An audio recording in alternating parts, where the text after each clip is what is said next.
अब हम देखते हैं मराठा साम्राज्य को। मराठा साम्राज्य में क्या होता है कि मुगल साम्राज्य का जो अंत होता है उसके साथ साथ जैसे कि औरंगजेब के साथ शिवाजी की लड़ाई होती है, काफ़ी मोहम्मद शाह जितने भी मतलब कहने का मतलब यह है कि मराठा साम्राज्य और लास्ट का जो मुगल पीरियड है, साम्राज्य है, वो साथ में ही चलता है। तो इसलिए हम पहले मुगल साम्राज्य को पढ़ चुके हैं, उसका अंत को पढ़ चुके हैं। अब हम देखेंगे कि मराठा साम्राज्य को। मराठा साम्राज्य में हम सबसे पहले देख लेते हैं कि शिवाजी से शुरू होता है। ये 1627 से 80 तक शिवाजी रहते हैं। इनके पिताजी शाहजी भोसले थे। इनकी माता का नाम जीजाबाई था। शिवाजी की 3 पत्नियां थीं, साईबाई निम्बालकर, सोयराबाई और पुतलीबाई। शिवाजी की मृत्यु के पश्चात पुतलीबाई सती हो जाती है। और कौन कौन बचता है फिर? साईबाई निम्बालकर और सोयराबाई बचती है। साईबाई निम्बालकर के बेटे हैं शंभाजी और सोयराबाई के बेटे हैं राजा राम और शंभाजी के बेटे हैं शाहू जी। और राजा राम जो है, ये राजा राम के भी 2 पत्नियां होती हैं। एक का नाम राजसवाई, एक का नाम ताराबाई होता है। ताराबाई लास्ट में हम बताएंगे कि ये कोल्हापुर चली जाती है। और ताराबाई का बेटा होता है शिवाजी सेकंड और राजसवाई का बेटा होता है शंभाजी सेकंड। और इस शिवाजी सेकंड का बेटा भी होता है राजा राम सेकंड, जो शिवाजी के बाद लास्ट वाले पीरियड में राजा यानी छत्रपति बनता है। तो सबसे पहले राजा कौन यानी छत्रपति? शिवाजी। पहले शिवाजी, दूसरे शंभाजी, तीसरा राजा राम और चौथा बनता है शिवाजी सेकंड, 5वां बनता है शाहू जी और 6ठा बनता है शंभाजी सेकंड और 7वां बनता है राजा राम सेकंड। जो ये है 1627 से लेकर 1777 तक मराठा साम्राज्य रहता है। ओके, अब हम एक एक करके पूरा गहराई से पढ़ेंगे। होता क्या है कि शिवाजी योद्धा परिवारों के समर्थन में एक नए राज्य की स्थापना करता है। शिवाजी ने 1627 से 80 के बीच में शिवाजी ने एक शक्तिशाली योद्धा परिवारों के समर्थन में एक नए राज्य की स्थापना की। अत्यधिक गतिशील किसान चरवाहे, जिन्हें कुनबी भी कहा जाता था, इनके समूह ने मराठा सेना की रीढ़ का काम किया। इनके पिता का नाम शाहजी भोसले था। ये अहमदनगर के शासक के यहाँ नौकरी किया करते थे। जब अहमदनगर पर मुगलों का अधिकार हो गया तब बीजापुर के शासक के यहाँ ये नौकरी करने लगे और इन्होंने जीजाबाई यानी अपनी पत्नी और शिवाजी को पूना की जागीर सौंप दी थी। इनकी माता का नाम जीजाबाई था और जीजाबाई का इन पर सर्वाधिक प्रभाव पड़ा शिवाजी पर। इनकी सौतेली जो माता थी उसका नाम तुकाबाई था। इनके जो संरक्षक थे, गुरु थे, वो कोंडदेव थे और इन पर जो सर्वाधिक प्रभाव पड़ा वो गुरु कोंडदेव और जीजाबाई का ही पड़ा। इनके आध्यात्मिक गुरु जो थे वो रामदास थे। शिवाजी की अन्य पहचान यानी कि इन्हें जो है पहाड़ी चूहा कहा जाता था। पहाड़ी चूहा इतिहास में किसे कहा जाता है? शिवाजी को, क्योंकि ये छुपकर गोरिल्ला या छापामार पद्धति से वार करता था। युद्ध अभियान गोरिल्ला या छापामार पद्धति से करता था। ये इसे एक तरीके से ये चूहों की तरह छुपकर पहाड़ों के पीछे वार करता था, जिस कारण इसे पहाड़ी चूहा कहा जाने लगा। गोरिल्ला या छापामार पद्धति से वार करता था, ये इसे पहाड़ी चूहा कहा जाता है। किसे पहाड़ी चूहा कहा जाता है? शिवाजी को पहाड़ी चूहा कहा जाता है। ओके, अब शिवाजी के अष्ट प्रधान को देख लेते हैं। इसमें एक पेशवा जो प्रधानमंत्री होता था, आमत्य जो वित्त मंत्री होता था, वाक्यानवीस जो गृह मंत्री होता था, सुमत या दबीर ये विदेश मंत्री होता था, चिटनेस या सुकन्नवीस ये फगचार विभाग का अध्यक्ष होता था, सरे नौबत ये सेनापति होता था, सदर या पंडित राव ये धार्मिक सलाह देता था, मतलब धार्मिक मामलों को देखता था, न्यायाधीश ये न्याय विभाग का था। राजा के बाद न्यायाधीश का ही स्थान होता था। इस तरह हमने शिवाजी के अष्ट प्रधान को देख लिया। शिवाजी ने अपना प्रथम सैन्य अभियान 1643 ईस्वी में बीजापुर के विरुद्ध किया था और तोरण के किले को जीत लिया। शिवाजी ने बीजापुर के सेनापति अफजल खां की भी हत्या कर दी थी। 1646 में तोरण का किला जीतता है शिवाजी। प्रथम सैन्य अभियान 1643 ईस्वी में बीजापुर के विरुद्ध और तोरण का किला कितने में? 1646 में।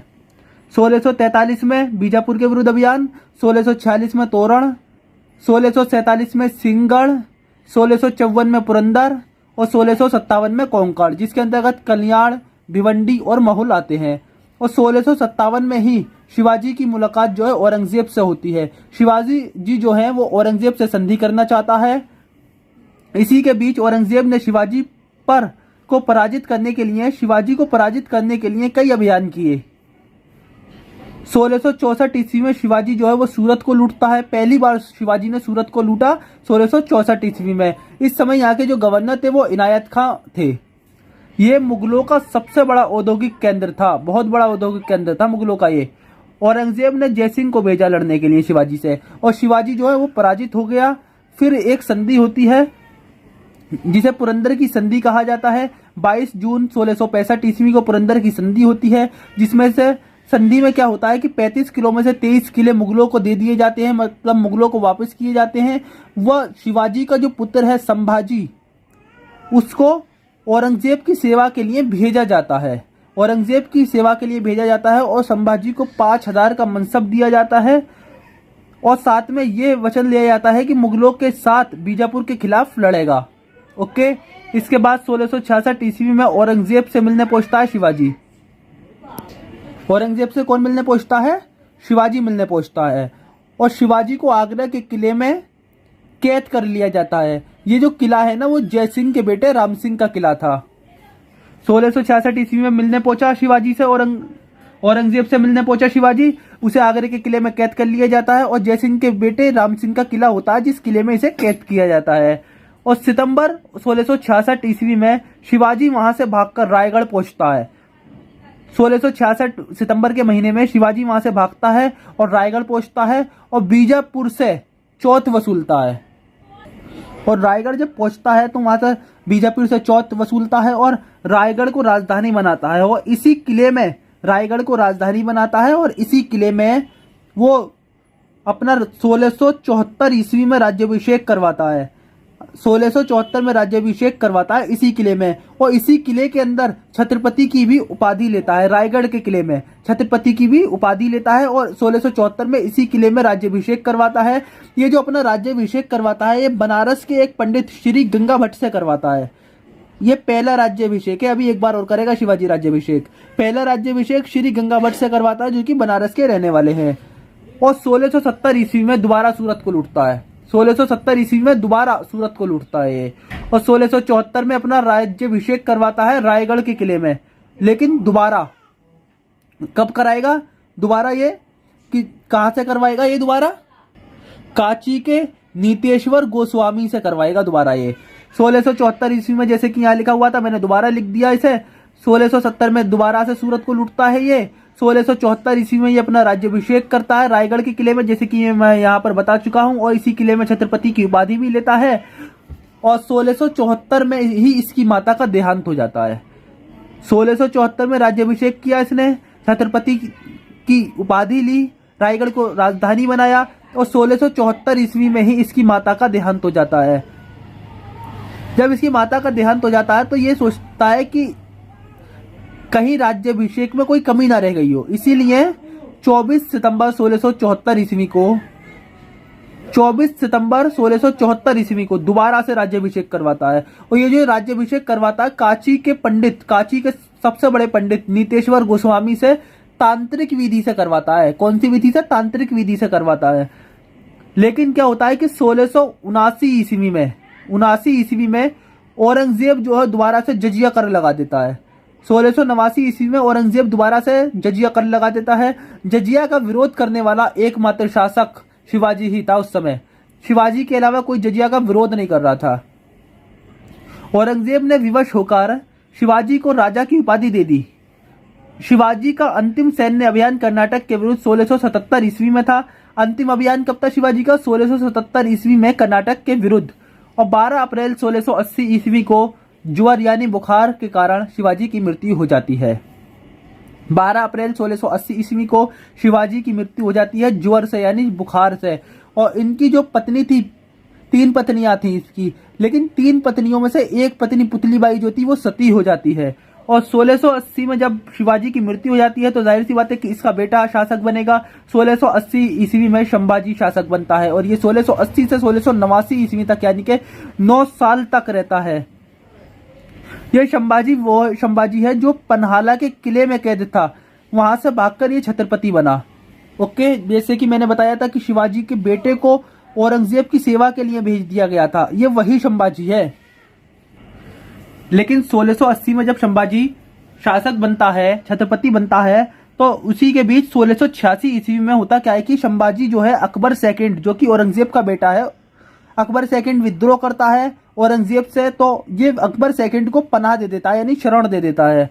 तो ये बात जब औरंगजेब को पता चल जाती है तो 1689 ईस्वी में, 86 में तो पनाह दे रहा है, और 89 ईस्वी में, 1689 ईस्वी में संभाजी को मारकर उनके बेटे शाहू जी को बंदी बना लिया जाता है। जैसे कि मैंने बताया कि शिवाजी पहला शासक बना, दूसरा संभाजी बना, तो संभाजी को मारकर शाहू जी को बंदी बना लिया जाता है। यानी कि यहां तक तो पीढ़ी खत्म हो चुकी है एक तरीके से। शाहू जी जो बचे थे राजा बनने के काबिल, वो कैद हो चुके हैं। तो अब राजा कौन बनेगा? इसका शिवाजी के दूसरे बेटे का खानदान बनेगा। जैसे कि राजा राम बचा था, राजा राम बनता है, फिर राजा राम बनता है। और ये जो संभाजी है, इसकी पत्नी का नाम था येसुबाई इसकी पत्नी का नाम था। अब क्या होता है कि 1689 ईस्वी में, जैसे कि मैंने कहा कि ये तो इसे मार दिया गया, इसे कैद कर लिया गया, बचा कौन? राजा राम। अब राजा राम शासक बनेगा, छत्रपति बनेगा। तो 1689 ईस्वी में राजा राम छत्रपति बनता है। ओके। और 1689 में जब राजा राम छत्रपति बन जाता है तो औरंगजेब ने क्या हुआ कि औरंगजेब ने रायगढ़ के किले और विशालगढ़ के किले को जीत लिया। औरंगजेब ने रायगढ़ व विशालगढ़ के किले को जीत लिया। यहां से ये जो येसुबाई थी, संभाजी की पत्नी और शाहू जी की माता येसुबाई, इसे क्या करता है कि गिरफ्तार कर लिया जाता है इस किले से। कौन से किले से? रायगढ़ के किले से। औरंगजेब 1689 ईस्वी में रायगढ़ व विशालगढ़ के किले को जीतता है। यहां से येसुबाई को गिरफ्तार कर लिया जाता है। और इसी बीच होता क्या है कि राजा राम दक्षिण में जिंजी की ओर चला जाता है। जब यहाँ पर स्थिति बिगड़ने लगती है तो ये जो राजा राम है, ये दक्षिण में जिंजी चला जाता है और जिंजी से मुगलों का घेराव करता है। फिर जिंजी से सतारा जाता है ये, और वहां पर अष्टप्रधान में एक प्रतिनिधि को जोड़ता है। मैंने बताया था ना कि शिवाजी के अष्टप्रधान थे, उन अष्टप्रधान में एक प्रतिनिधि को जोड़ता है। होता क्या है कि जब 1689 ईस्वी में औरंगजेब ने रायगढ़ व विशालगढ़ किले को जीता, तो यहां से रायगढ़ से येसुबाई को गिरफ्तार कर लेता है। ये स्थिति बेहद खराब हो जाती है। तो राजा राम दक्षिण में चला जाता है, जिंजी चला जाता है दक्षिण में, और जिंजी से मुगलों का घेराव करना शुरू करता है। फिर वो जिंजी से भी सतारा चला जाता है, जहां पर अष्टप्रधान में एक प्रतिनिधि को जोड़ता है। इस समय शिवाजी सेकंड बस कितने वर्ष का था? 4 वर्ष का। ये जो राजा राम है, इसका जो बेटा है या शिवाजी सेकंड, राजा राम की भी 2 पत्नियां थी, एक ताराबाई, एक राजसबाई। ताराबाई का बेटा कौन था? शिवाजी सेकंड। और ये शिवाजी सेकंड जो था, ये मात्र 4 वर्ष की आयु का था। कितने? 4 वर्ष की आयु का था। और 1700 ईस्वी में राजा राम की मृत्यु हो जाती है। इसी के चलते 1700 ईस्वी में राजा राम की मृत्यु हो जाती है। अब जब राजा राम की मृत्यु हो जाती है तो बचा कौन? ये मारा गया, इसे कैद कर लिया गया, इसकी मृत्यु हो गई, तो बचा कौन? ये 2 ही तो बचे अभी। तो इन दोनों में से बनता कौन है? शिवाजी सेकंड, चौथा। ओके। तो इसी तरह 1700 ईस्वी में शिवाजी सेकंड जो मात्र 4 वर्ष का है, ये शासक बनता है, छत्रपति बनता है। और इसकी जो संरक्षिका है वो ताराबाई इसकी माता बनती है। इन्होंने क्या करती है? ताराबाई क्या करती है? एक तरीके से ये तो नाम का ही कहलाएगा, 4 वर्ष की आयु है इसकी। ये रायगढ़, सतारा, सिंहगढ़ मुगलों से वापस ले लेती है। ये जो शिवाजी सेकंड है, रायगढ़, सतारा, सिंहगढ़ जो है वो मुगलों से वापस ले लेते हैं। ये क्या ले लेते हैं? ये तो मात्र 4 वर्ष की आयु के हैं। तो ताराबाई ही इसका पूरी संरक्षिका बनकर शासन को चलाती है, ताराबाई चलाती है। ओके। तो क्या क्या वापस ले लेते हैं? रायगढ़, सतारा, सिंहगढ़ जो है मुगलों से वापस ले लेते हैं। और 1707 ईस्वी में औरंगजेब की मृत्यु हो जाती है। 1707 ईस्वी में औरंगजेब की मृत्यु हो जाती है। तो 1707 ईस्वी में कौन बनता है? औरंगजेब की मृत्यु के बाद हम मुगलों का अंत में, मुगल साम्राज्य के अंत में पढ़ चुके हैं कि औरंगजेब के बाद बहादुर शाह फर्स्ट बनता है। तो ये जो 1707 ईस्वी में बहादुर शाह फर्स्ट है, ये क्या करता है? शाहू जी को छोड़ देता है। अब एक बार बैक में जाके देख लेते हैं शाहू जी कौन है, याद रहेगा। शाहू जी ये वाले हैं। संभाजी को मार दिया गया था और शाहू जी इनके बेटे को कैद करके लेके चले गया था औरंगजेब। यही शाहू जी है जिसे 1707 ईस्वी में बहादुर शाह फर्स्ट छोड़ देता है। और बहादुर शाह फर्स्ट क्यों छोड़ता है?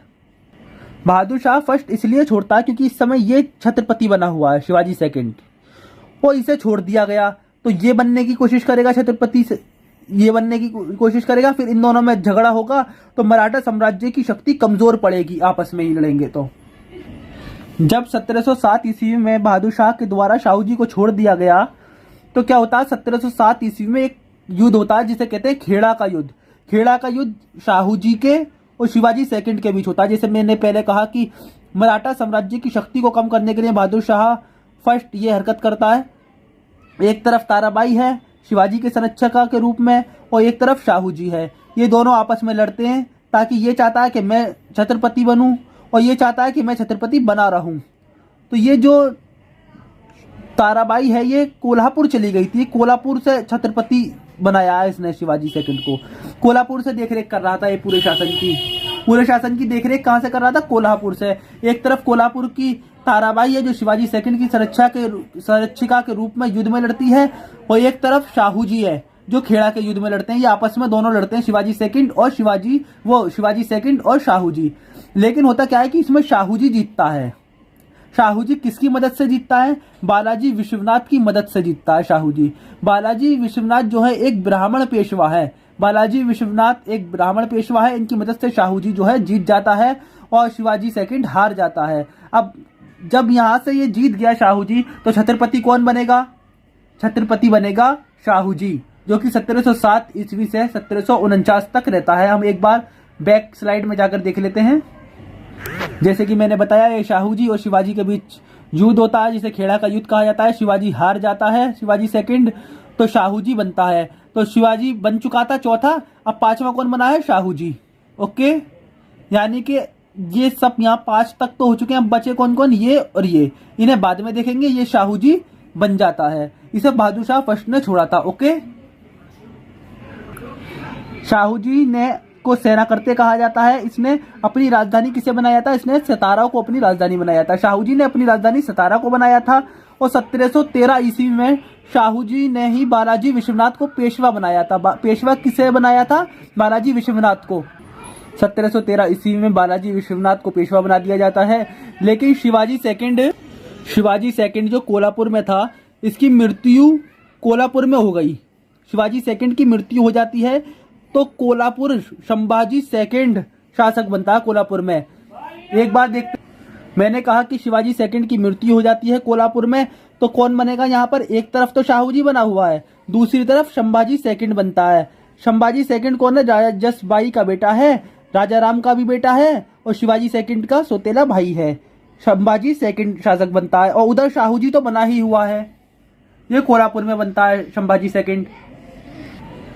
लेकिन 1717 ईस्वी में शाहू जी ने बालाजी विश्वनाथ को प्रतिनिधि बनाकर फर्रुखसियर, जो मुगल शासक है, फर्रुखसियर के यहाँ पर भेजा। उसने छत्रपति के पद को मान्यता दे दी। इसे जो है मराठा शासन का मेघना कार्टा कहा गया। 1717 ईस्वी में बालाजी विश्वनाथ को प्रतिनिधि बनाकर फर्रुखसियर यानी मुगल शासक के यहाँ भेजा जाता है और वहां पर छत्रपति के पद को मान्यता दे दी जाती है। इसे मराठा शासन का मेघना कार्टा कहा जाता है। और 1731 ईस्वी में वारणा की संधि होती है। 1731 ईस्वी में वारणा की संधि होती है। वारणा की संधि शाहू जी और संभाजी के साथ होती है। जैसे कि मैं बता चुका हूँ, एक बार और स्लाइड में देख लेते हैं पिछली। 1731 ईस्वी में वारणा की संधि हो रही है। किस किस के बीच हो रही है? इस शाहू जी के और इस संभाजी के। यही तो है कोल्हापुर में बना हुआ इधर, और इधर ये शाहू जी बना हुआ है। तो शासक संभाजी सेकंड और शाहू जी है, तो इन्हीं के बीच एक संधि होती है 1731 ईस्वी में, जिसे वारणा की संधि कहा जाता है। और 1749 ईस्वी में शाहू जी की मृत्यु हो जाती है। 1749 ईस्वी में शाहू जी की मृत्यु हो जाती है। इनके मरने के बाद जो सारी शक्तियां थी वो पेशवा के हाथों में चली जाती हैं। 1749 ईस्वी में जब शाहू जी की मृत्यु होती है तो इनके मरने के बाद सारी शक्तियां पेशवा के हाथों में चली जाती हैं। लेकिन शाहू जी के मरने के बाद सारी शक्तियां, मैंने कहा, पेशवा के हाथों में चली जाती है, लेकिन शाहू जी वाले क्षेत्र में जा रही हैं। इधर तो संभाजी सेकंड के बाद में राजा राम भी तो बना हुआ है कोल्हापुर वाला। जो सारी शक्तियां गई वो शाहू जी वाली तो ही गई, शाहू जी के क्षेत्र वाली, लेकिन इधर तो संभाजी का के बाद जो है राजा राम बना हुआ है। राजा राम शिवाजी सेकंड का बेटा है। एक बार स्लाइड पर देख लेते हैं। जो सारी शक्तियां पेशवा के हाथों में गई इसके क्षेत्र की तो ही गई शाहू जी के 1749 में मरने के बाद, लेकिन इधर जो संभाजी बना हुआ था इसके बाद कोल्हापुर में इसके बाद राजा राम बनता है, तो इसकी थोड़ी गई है सारी शक्तियां। ये तो अपने जैसे कि छत्रपति बनता आया है, मतलब शासक बनता है, ऐसे ही बनता चला आ रहा है कोल्हापुर में। पहले कोल्हापुर में राजा राम शिवाजी सेकंड बनता है, फिर संभाजी सेकंड बनता है, फिर इसके संभाजी सेकंड के बाद राजा राम बनता है। इस तरह ये 7वां छत्रपति बनता है। लेकिन इधर की जो शाहू जी का जो क्षेत्र था इसकी सारी शक्तियां क्या होता है कि पेशवा के हाथों में चली जाती हैं। अब हम देखेंगे कि पेशवा का काल शुरू हो जाएगा, जाहिर सी बात है जब पेशवा के हाथों में सारी शक्तियां चली जाती हैं। तो जैसे कि मैंने बोला कि संभाजी के बाद राजा राम बनता है सेकंड, राजा राम सेकंड बनता है शासक। तो 1749 ईस्वी में राजा राम सेकंड बना। 1749 ईस्वी में जब शाहू जी की मृत्यु हो गई तो उसके बाद कोल्हापुर की तरफ शाहू जी वाले क्षेत्र की तो सारी शक्तियां पेशवा के हाथों में चली जाती है, लेकिन उधर कोल्हापुर की तरफ क्या होता है कि राजा राम सेकंड बनता है। और 1750 ईस्वी में एक संधि होती है, संगोला की संधि, जो राजा राम सेकंड इसके और जो पेशवा बालाजी बाजीराव है इसके बीच होती है। ये बालाजी जो बाजीराव है ये बाजीराव फर्स्ट का बेटा है। हम देखेंगे यहाँ पर पूरा मेथड समझेंगे कि कौन सा पेशवा कब आया और किसने क्या करा। बस इतना याद रखें कि 1750 ईस्वी में संगोला की संधि होती है जिसमें राजा राम सेकंड है, जो 7वां मैंने बताया था अभी 7वां छत्रपति है। राजा राम सेकंड और पेशवा बालाजी बाजीराव के बीच संधि होती है जिसे संगोला की संधि कहा जाता है। ये 1750 ईस्वी में होती है और इसी संधि के अकॉर्डिंग पेशवा मराठा साम्राज्य के वास्तविक प्रधान बन जाते हैं। मतलब कि ये जो राजा राम वाला है, राजा राम सेकंड का पद खत्म हो जाता है। मराठा साम्राज्य के जो वास्तविक प्रधान है वो पेशवा बन जाते हैं। इन पेशवाओं का जो निवास स्थान था वो पुणे था। अब सब कुछ क्या होता है कि बस पेशवा ही रह जाते हैं। अब हम पेशवाओं का क्रम देखेंगे। जैसे कि मैंने पहले बोला था कि शाहू जी ने 1713 ईस्वी में बालाजी विश्वनाथ को पेशवा बनाया था, तो ये 1713 से लेकर 1720 तक रहते हैं।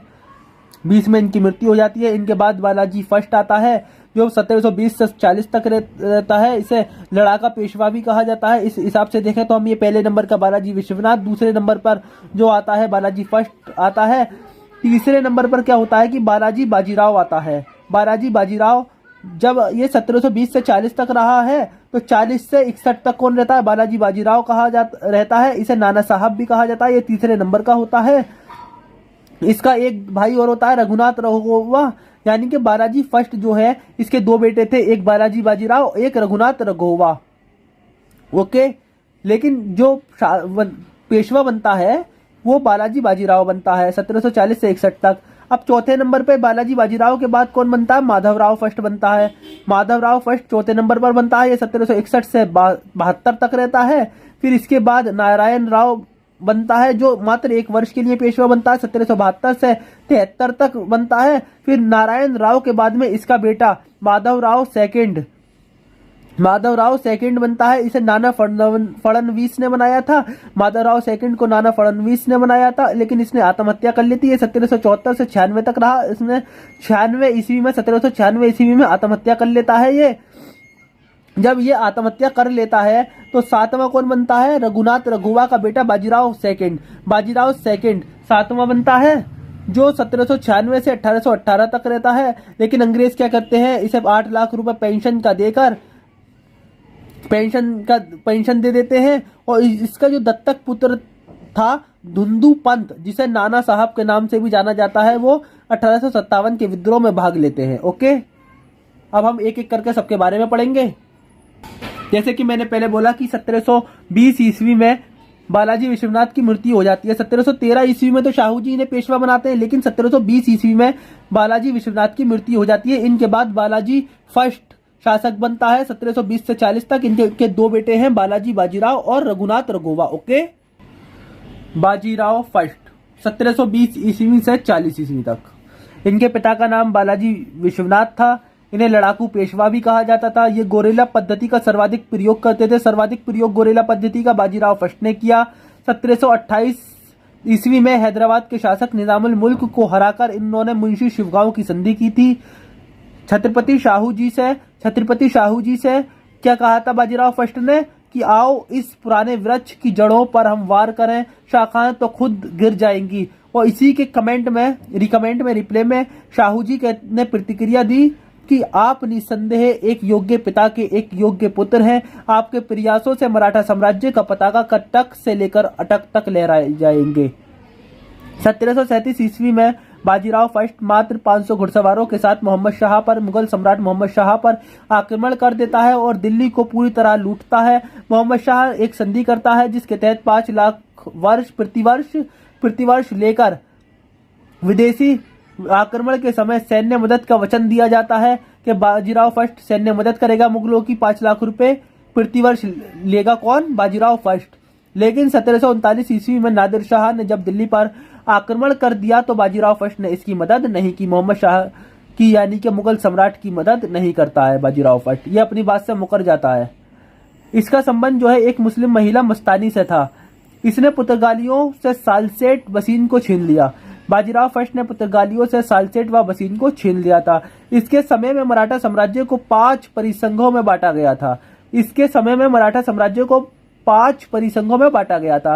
अब हम 5 उन परिसंघों को देख लेते हैं। उन परिसंघों में पहला गायकवाड़ जो कि बड़ौदा के रहने वाले थे, प्रशासक थे। पेशवा जो कि पूना के थे।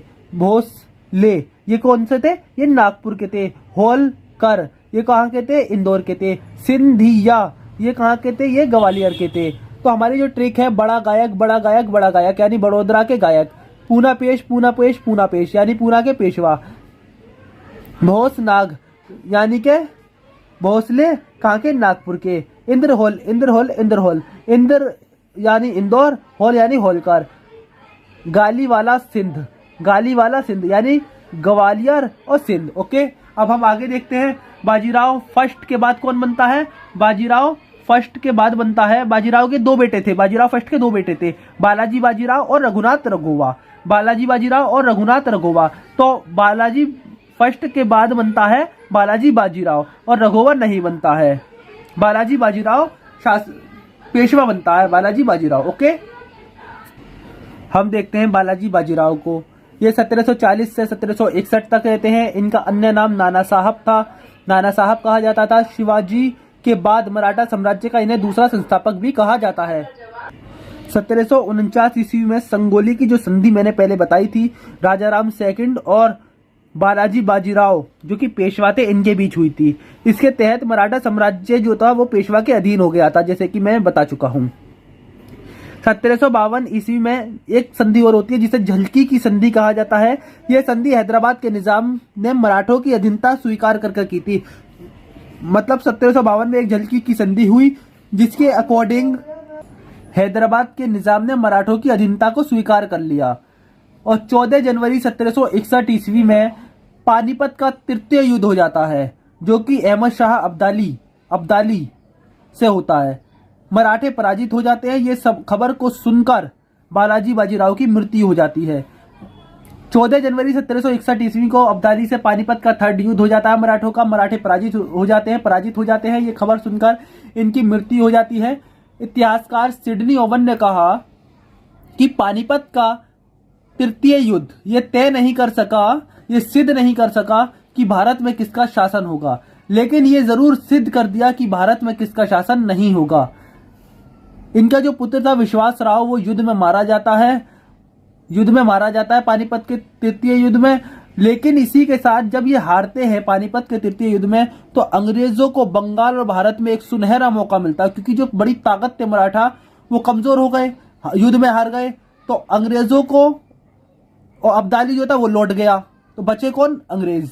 इन्हें वो एक बहुत बड़ा मौका मिल गया। अंग्रेजों को बंगाल और भारत में मौका मिल गया बहुत बड़ा। इसने बंगाल के नवाब बालाजी बाजीराव ने बंगाल के नवाब अलीवर्दी खान को हराकर भारतीय उपमहाद्वीप के 1/3 हिस्से को अपने नियंत्रण में ले लिया था। और मुगल सम्राट अहमद शाह के साथ एक समझौता हुआ। किसका समझौता हुआ? बालाजी बाजीराव का हुआ, जिसमें पेशवाओं ने आंतरिक व बाहरी दुश्मनों से बचाने के बदले मुगलों से उत्तर पश्चिम प्रांतों से चौथ व आगरा अजमेर से कुल राजस्व लेने की बात की, और लेने की बात की कि लिया भी।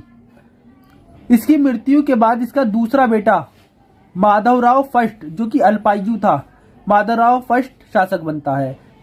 और इसी स्थिति का लाभ उठाकर अंग्रेजों ने युद्ध करना शुरू कर दिया, और 3 आंग्ल मराठा युद्ध हो जाते हैं। ओके, जैसे कि मैंने कहा कि माधवराव फर्स्ट बनता है, ये मारा गया, इसकी मृत्यु हो गई। कब? पानीपत के 3rd युद्ध की हार की खबर सुनकर। तो इसके बाद माधवराव फर्स्ट बनता है। इसके 3 बेटे थे। कौन? माधवराव फर्स्ट, नारायण राव और विश्वास राव। विश्वास राव जो था वो जंग के मैदान में पानीपत के 3rd युद्ध में मारा जाता है। बचा कौन? माधवराव फर्स्ट और नारायण राव।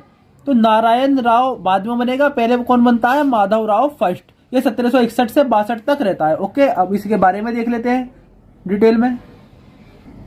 माधवराव फर्स्ट ये 1761 से 72 तक रहता है। ये अल्पायु था। इसकी संरक्षक जो था वो इसका चाचा रघुनाथ रघोवा बना। इसका संरक्षक इसका चाचा रघुनाथ रघोवा बना। ये अल्पायु था। इसके सामने काफी समस्याएं थी। सबसे पहले समस्या कि ये खुद अल्पवयस्क था, और दूसरा आपस में फूट डली हुई थी। इसका चाचा सबसे बड़ा दुश्मन था, क्योंकि इसका हैदराबाद के निजाम भी इसके लिए एक समस्या थी, क्योंकि निजामों को अधीन ले लिया था किसने? बालाजी बाजीराव ने। दूसरा हैदर अली। तीसरा कर्नाटक अंग्रेजों से मिला हुआ था, अंग्रेज भी इस पर नजर लगाए हुए थे। मराठा साम्राज्य पे अंग्रेजों की भी नजर लगी हुई थी। और सबसे बड़ी चीज के राजकोष खत्म हो चुका था। और इसी बीच 1772 ईस्वी में इसकी मृत्यु हो जाती है। माधवराव फर्स्ट की मृत्यु हो जाती है। इसके सामने कौन कौन सी समस्याएं थी? ये अल्पायु था, यानी अल्पवयस्क था, आपस में फूट पड़ी हुई थी, क्योंकि इसका चाचा सबसे बड़ा दुश्मन था इसका। हैदराबाद के निजाम, क्योंकि बालाजी बाजीराव ने हैदराबाद के निजामों को अपने अधीन कर लिया था, तो वो भी दुश्मन थे। इधर हैदर अली, इधर कर्नाटक अंग्रेजों से मिल चुका था, और अंग्रेजों की नजर मराठा साम्राज्य पर बहुत पहले से थी। और सबसे बड़ी चीज कि इसका राजकोष खत्म हो चुका था। और 1772 ईस्वी में इसकी मृत्यु हो जाती है। 1772 ईस्वी में जब इसकी मृत्यु हो जाती है, तो इसका भाई नारायण राव बनता है। इसके 2 भाई थे। बालाजी बाजीराव के कौन थे? 3 बेटे थे। एक माधवराव फर्स्ट, दूसरा नारायण राव, तीसरा विश्वास राव। विश्वास राव जंग के मैदान में पानीपत में मारा जाता है, पानीपत के 3rd युद्ध में। और बचा कौन? माधवराव फर्स्ट। तो ये शासक बनता है। तो 1772 ईस्वी में इसकी भी मृत्यु हो जाती है। अब बचा कौन? नारायण राव। तो नारायण राव जो है 72 से 73 तक रहता है। इसकी हत्या मैंने जैसे कि कहा कि इसका सबसे बड़ा दुश्मन जो था, इसी का चाचा रघुनाथ रघोवा था। तो रघुनाथ रघोवा 1772 से 73 में जब नारायण राव बनता है पेशवा, तो ये रघोवा जो है, रघुनाथ रघोवा, इसकी हत्या करा देता है। और जब ये इसकी हत्या करा देता है, तो नाना फडणवीस रघोवा के विरोधी हो जाते हैं। तो नाना फडणवीस क्या करते हैं कि 12 भाई परिषद का गठन करते हैं। नाना फडणवीस 12 भाई परिषद का गठन करते हैं, और नारायण राव के अल्पवयस्क बेटे, इस नारायण राव का भी एक अल्पवयस्क बेटा है, जिसका नाम है माधवराव सेकंड, उसको बनाते हैं। माधवराव सेकंड को बनाते हैं कौन? नाना फडणवीस। अब इसे एक बार बैक स्लाइड में देख लेते हैं कि इसका बेटा कब है, क्या है, मतलब पूरी याद रहेगा, माइंड सेटअप ओके। ये नारायण राव यहाँ पर मर गया, रघुनाथ रघोवा ने इसके चाचा ने मरवा दिया इसे। तो इसके बाद में नाना फडणवीस किसे बिठाते हैं? इसके अल्पवयस्क बेटे माधवराव सेकंड को। ये 1774 से लेकर 96 तक रहता है। लेकिन ये क्या होता है कि 96 में आत्महत्या कर लेगा। जब ये आत्महत्या कर लेगा, तो फिर बचा कौन? ये तो सब मारे जा चुके। अब बचेगा रघुनाथ रघोवा की फैमिली। और रघुनाथ रघोवा क्या करता है? फिर अपने बेटे बाजीराव सेकंड को 1796 से जो 1818 तक रहता है, बाजीराव सेकंड को बिठाता है। ओके, माधवराव सेकंड इसने हत्या कर ली, अब आत्महत्या कर ली। लेकिन फिर चाचा रघोवा जो है, इसका बेटा बाजीराव सेकंड पेशवा बनता है। अब हम देखेंगे कि बाजीराव सेकंड 1796 से 1818 ये कौन है? ये रघोवा का बेटा है। इसने अंग्रेजों के सामने आत्मसमर्पण कर दिया। बाजीराव सेकंड ने अंग्रेजों के सामने क्या करा? आत्मसमर्पण कर दिया। इन्हें 8 लाख रुपए पेंशन देकर विट्ठूर भेज दिया गया। विट्ठूर कहां पर है? विट्ठूर है कानपुर में। कानपुर के विट्ठूर भेज दिया गया।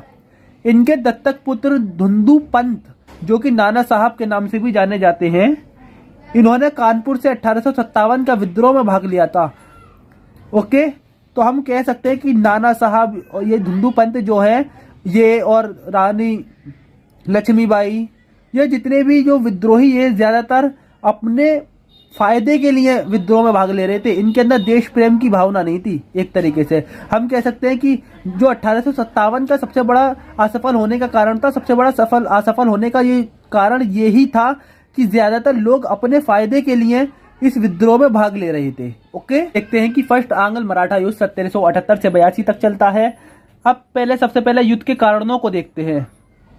युद्ध का पहला कारण था कि सूरत की संधि जो मुंबई परिषद वालों ने की थी, कलकत्ता परिषद वालों ने मानने से इनकार कर दिया और कर्नल ऑप्टन के द्वारा एक संधि भेजी गई जिसे पुरंदर की संधि कहा गया। पुरंदर की संधि को भेजा कि आप पुरंदर की संधि करें। इस संधि से रघुवा को केवल पेंशन दी जाएगी और अंग्रेजों ने पेंशन दी गई इस संधि के अकॉर्डिंग, और अंग्रेजों ने जो सालसेट पर अधिकार कर लिया। वहीं 1777 ईस्वी में नाना फडणवीस ने पश्चिमी तट पर फ्रांसीसियों को एक बंदरगाह दे दिया। जब फ्रांसीसी को बंदरगाह दिया गया तो अंग्रेज खिसिया गए, क्योंकि अंग्रेजों के तो सबसे बड़े दुश्मन कौन थे? फ्रांसीसी थे।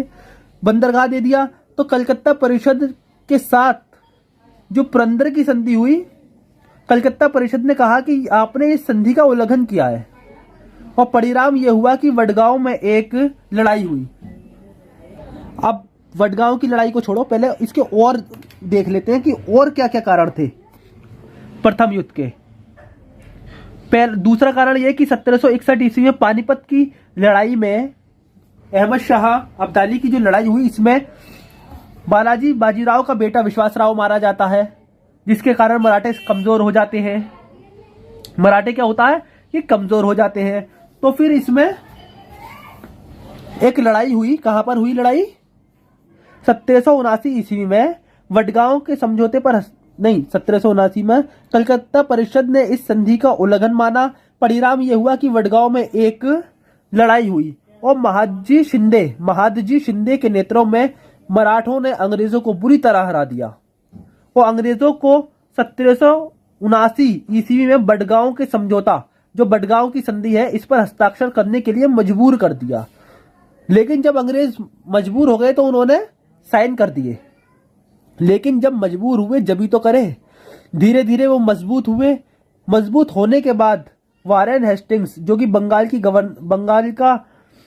बंगाल परिषद का अध्यक्ष था, वारेन हेस्टिंग्स ने बड़गांव संधि को अस्वीकार कर दिया। जब मजबूर थे जब तो साइन कर दिए, लेकिन बाद में जब वो ताकतवर हो गए तो बड़गांव की संधि को अस्वीकार कर दिया। फिर अंग्रेजों और पेशवाओं के बीच एक और नई संधि होती है जिसे सालाबाई की संधि कहा जाता है, और ये जो सालाबाई की संधि है ये 1782 ईस्वी में होती है। ओके, सालाबाई की संधि क्यों हुई? वारेन हेस्टिंग्स ने बड़गांव की संधि को अस्वीकार कर दिया। तो इसका महत्व, सालाबाई की संधि के महत्व यह है कि इससे अंग्रेजों और मराठों के बीच 20 वर्ष तक, कितने वर्ष तक? 20 वर्ष तक शांति प्रदान की गई। और दूसरा क्या हुआ संधि से? अंग्रेजों ने हैदर अली से अपने क्षेत्रों को वापस प्राप्त करने में, हैदर अली ने अंग्रेजों की वाट लगा दी थी अच्छा खासा, और अंग्रेजी जो क्षेत्र थे उन पर अधिकार कर लिया था। तो हैदर अली से अपने क्षेत्रों को दोबारा वापस करने में मराठों की मदद से, अकेले नहीं लड़ पा रहे थे हैदर अली से, वो अकेला ऐसा बादशाह गुजरा था। मराठों की मदद से, मतलब यहां गद्दारी कौन कर रहे हैं? मराठे। अगर ये मराठे गद्दारी ना करते तो हैदर अली ने अंग्रेजों का सफाया कर दिया था एक तरीके से। मराठों की मदद से मैसूर, और अंग्रेजों ने मैसूर और जितने भी भारतीय शक्तियां थी बड़ी बड़ी, इनके संयुक्त विरोध से खुद को बचाया। मतलब मैसूर और जितनी भारतीय शक्तियां थी बड़ी बड़ी, जो अंग्रेजों को लोहा ले सकती थी, अंग्रेजों से टक्कर दे सकती थी, अंग्रेजों को भगा सकती थी, तो अंग्रेजों ने क्या करा? मराठों को अपने में मिलाया। इनकी मदद से उन शक्तियों से लड़े अंग्रेज। अकेले लड़ने की इनकी औकात नहीं थी हैदर अली से। और होता क्या है कि सालसेट, अंग्रेजों ने कहा कि सालसेट पर अंग्रेजों का आधिपत्य बना रहना चाहिए। सालसेट पर अंग्रेजों का आधिपत्य बना रहना चाहिए। जो मराठा अंग्रेजों का साथ दे रहे थे, इनमें जाहिर सी बात है कि सालाबाई की संधि में शर्तें रखी गई, उसी के अकॉर्डिंग साथ दे रहे थे। तो एक शर्त यह भी थी कि सालसेट पर अंग्रेजों का आधिपत्य रहना चाहिए, सालसेट पर। और वो भी कौन से वाले अंग्रेजों का? बंगाल परिषद वालों का, ना कि मुंबई परिषद वालों का। और अंग्रेजों से पेशवाओं ने भी कहा, मराठों ने पेशवाओं से कहा, मतलब जो मराठा पेशवा थे उन्होंने अंग्रेजों से कहा कि आप रघुनाथ रघुवा को कोई सहायता नहीं देंगे। जो चाचा रघुनाथ रघुवा था, इसे कोई सहायता नहीं देंगे। तो अंग्रेजों ने भी कहा कि आप किसी भी यूरोपीय राष्ट्र का समर्थन नहीं करेंगे। मतलब खुले तौर पर यह कह दिया कि आप रघुनाथ रघुवा का साथ नहीं देंगे। अंग्रेजों ने कहा कि आप किसी भी यूरोपीय राष्ट्र का समर्थन नहीं करेंगे। और अंग्रेजों को व्यापार करने में पहले की तरह विशेषाधिकार प्राप्त होने चाहिए। जैसे पहले अंग्रेज व्यापार क्या करते थे खुले तौर पर विशेष अधिकार लेकर, ऐसे ही अब करने दोगे आप। ये किससे कहा? अंग्रेजों ने पेशवाओं से कहा। इसके बाद हम देखते हैं कि इसी संधि से अंग्रेजों ने 12 भाई परिषद, इसी संधि से अंग्रेजों ने 12 भाई परिषद को मान्यता दे दी और माधव नारायण सेकंड को पेशवा भी स्वीकार कर लिया। माधव नारायण जोता सेकंड, इसे पेशवा भी स्वीकार कर लिया। इसके तहत फर्स्ट आंग्ल मराठा युद्ध कौन सी संधि के तहत खत्म होता है? सालाबाई की संधि के तहत खत्म होता है। सालाबाई की संधि के तहत फर्स्ट आंग्ल मतलब प्रथम आंग्ल मराठा युद्ध खत्म होता है। अब इसके बाद देखेंगे हम सेकंड आंग्ल मराठा युद्ध। सेकंड आंग्ल मराठा युद्ध 1803 से लेकर 1806 तक चलता है। ये जो है बसीन की संधि के द्वारा खत्म होता है। कौन सी संधि? बसीन की संधि के द्वारा। इसमें होता क्या है कि जो रघुनाथ रघुवा का बेटा बाजीराव सेकंड बना था पेशवा, ये अंग्रेजों की अधीनता को स्वीकार कर लेता है। अंग्रेजों की अधीनता को स्वीकार कर लेता है बाजीराव सेकंड। लेकिन इस संधि को होलकर, भोसले, सिंधिया ने नहीं माना, जिस कारण थर्ड युद्ध हो गया।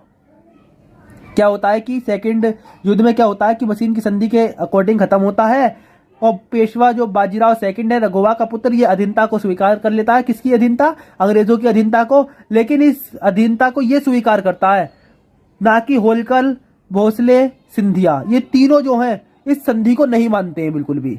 और इसी ना मानने के कारण तीसरा युद्ध हो जाता है। अब देखेंगे हम थर्ड आंग्ल मराठा युद्ध। ये 1817 से 1818 तक रहता है, यानी 1 वर्ष। ये पुणे की संधि के तहत समाप्त होता है और बाजीराव सेकंड, जिन्होंने अधीनता स्वीकार की थी, इसको पेंशन भोगी बनाकर कानपुर के विठूर में भेज दिया जाता है। कहां पर भेज दिया जाता है? कानपुर के विठूर में भेज दिया जाता है। और यहीं से इनका दत्तक पुत्र धुंधु पंत यानी नाना साहब 1857 का जो विद्रोह हुआ था, 1857 के विद्रोह में यहीं से भाग लेते हैं। हमारा क्वेश्चन है जो कि मेंस में पूछा जा सकता है कि पानीपत की तीसरी युद्ध में अहमद शाह अब्दाली के खिलाफ मराठों की हार के कारणों का पता लगाइए और स्थापित करें। मतलब हमें मराठों की हार के कारणों को बताना है।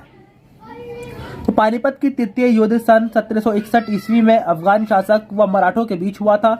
इस युद्ध में मराठे इतनी बुरी तरह पराजित हुए, मतलब हारे, कि पूरे देश की एक राजनीतिक दशा ही बदल गई। मराठे यदि कुछ गलतियां ना करते तो वो जीत सकते थे। अब मराठों की हार के कारणों को देख लेते हैं हम। ओके, मराठों की हार का पहला कारण मौसम को भी माना जाता है। अब मौसम कैसे? मराठों का जो अधिक ठंड में जंग लड़ना, मराठों का अधिक ठंड में जंग लड़ना, किसमें? अधिक ठंड में जंग लड़ना आसान नहीं था, क्योंकि और दूसरी तरफ देखा जाए तो अब्दाली की जो सेना थी वो सर्दी में भी लड़ सकती थी, ठंड के मौसम में भी लड़ सकती थी, लेकिन मराठों के लिए इस ठंड में जंग लड़ना आसान नहीं था। पहला कारण तो ये। दूसरा, खाने की सप्लाई ना होना। खाने की सप्लाई ना होना, मराठों को यमुना के पास घेर लिया गया, जबकि अफगान फौजें जो थी वो नदी के पास थी, जो आलू जैसी फसलें उगाकर गुजारा कर सकती थी, जबकि मराठों की खाने की सप्लाई जो थी वो बंद हो चुकी थी। ओके, तीसरा हम देखेंगे कि युद्ध नीति जो थी वो एक मत नहीं थी। युद्ध नीति पर ये लोग एक मत नहीं थे। युद्ध नीति पर ये एक मत नहीं थे। और इसके बाद देखते हैं शासन तंत्र का अच्छा संदेश नहीं दिया गया। लगातार जीत की वजह से शासन तंत्र का ख्याल नहीं रखा गया और इसी कारण आम जनता का कभी समर्थन नहीं मिला। लगातार जीत हासिल की थी क्योंकि इन्होंने पहले। और अगला देखते हैं कि मराठों का साथ न देना। मराठों का साथ न देना, मराठों के शत्रुओं ने इस लड़ाई को अपने अवसर की तरह देखा और मराठों का साथ नहीं दिया, क्योंकि मराठे हैदराबाद से लड़ चुके थे, मैसूर से लड़ चुके थे, काफी मुगल साम्राज्य से लड़ चुके थे, किसी ने साथ नहीं दिया और इसे एक अवसर की तरह देखा इस लड़ाई को। अगला पॉइंट हम देख सकते हैं कि धार्मिक कूटनीति। धार्मिक कूटनीति क्या थी? अब्दाली मुस्लिम शासकों को अपनी ओर करता चला गया। अहमद शाह अब्दाली जो था, जंग के मैदान में जो मुस्लिम शासक थे आसपास के, उन्हें सबको धर्म को लेकर अपनी तरफ लेता चला गया, जबकि ये लोग अकेले रह गए। मराठा सेनापति असंतुष्ट थे। अगला टॉपिक है कि मराठा जो सेनापति थे वो असंतुष्ट थे। फिर आता है कि अफगानों के तोपखानों का श्रेष्ठ होना। अफगानों के जो तोपखाने थे उनकी मारक क्षमता बहुत अधिक थी, जबकि मराठा तोपों की जो मारक क्षमता थी वो कम थी। मारक क्षमता कम थी किसकी? मराठों वालों की, जबकि अफगानों की जो मारक क्षमता थी वो बहुत ही अच्छी थी। और अगला टॉपिक है कि धन का अभाव। क्षेत्रीय शक्तियों के साथ न देने के कारण, लगातार विजय और युद्ध के कारण धन का अभाव भी था। एक ही कारण ये भी था। और एक कारण ये भी था कि परिवार को साथ लाने का फैसला भारी पड़ा। इसे आप खुद सोच सकते हो कि आप जंग के मैदान में जा रहे हो तो आप परिवार को साथ लेके क्यों जा रहे हो? अगर परिवार को साथ लेके जा रहे हो तो एक तरफ आप लड़ोगे, दूसरी तरफ दिमाग आपका परिवार की तरफ लगेगा। एक टॉपिक हम इसे भी कह सकते हैं कि ये भी एक कारण था। दूसरा कह सकते हैं कि अब्दाली की राजनीति। अब्दाली जो था एक कूटनीतिक व साहसी योद्धा था, जो ये अच्छी तरह से जानता था कि कौन शासक कैसे हमारे काम आ सकता है। इन सभी कारणों से मराठा वीर साहसी होते हुए भी अब्दाली से हार गए और इस लड़ाई ने पूरे भारत की राजनीति को बदलकर पेशवाओं के जीवन का फैसला कर दिया। इतिहासकार सिडनी ओवन लिखते हैं कि पानीपत की थर्ड लड़ाई में ने ये फैसला नहीं किया था, ये सिद्ध नहीं किया था कि किसका शासन होगा भारत पर, लेकिन ये जरूर सिद्ध कर दिया था कि किसका शासन नहीं होगा। कि उनका कहने का मतलब साफ है कि ये जरूर सिद्ध कर दिया था कि अब मराठों का शासन नहीं होगा। ओके, इस तरीके से हमारा जो चैप्टर है मराठा साम्राज्य ये भी खत्म हो जाता है। ओके।